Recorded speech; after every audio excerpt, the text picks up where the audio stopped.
Praise the Lord. നല്ലൊരു നാളെ under കൊടുത്തക്കായി നാം സ്തോത്രം ചെയ്യുவோம். இந்த கால நேரத்தில் ஆவியானவர் நம்மோடு பேசுகிற வேத பகுதி சங்கீதம் 51:15 சாம்ஸ் 51:15. ஆண்டவரே, என் உதடுகளை திறந்தருளும், அப்பொழுது என் வாய் உம்முடைய புகழை அறிவிக்கும். ஆமென். நம்முடைய உதடுகள் திறக்க வேண்டும். எஸ்ஐயா தீர்க்கதரிசியின் புத்தகத்திலே 58ஆம் அதிகாரத்தில் உன் வாயை விரிவாய் துற, நான் அதை நிரப்பேன் சொன்ன ஆண்டவர். இந்த இடத்தில் இதுக்காக நாம் உதடுகளை திறக்க வேண்டும் என்று கேட்கணும் தெரியுமா? இதுவரைக்கும் நாம் வாழ்ந்து கொண்டு இருக்கிறதுக்கு காரணம் கர்த்தருடைய சுத்த கிருபையா இருக்கு. கஷ்டம் இருக்கு, பிரச்சனை இருக்கு, வேதனை இருக்கு.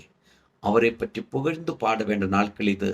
ஒருவேளை என்னுடைய சூழ்நிலை ரொம்ப மோசமாக இருக்கலாம். தேவ பிள்ளையே, அவளை புகழ, பாட, துதிக்க, ஆராதிக்க நீங்கள் வாயை துறங்க. உங்களோட காரியங்களை நன்மைக்கே கர்த்தர் வாய்க்க செய்வோம்.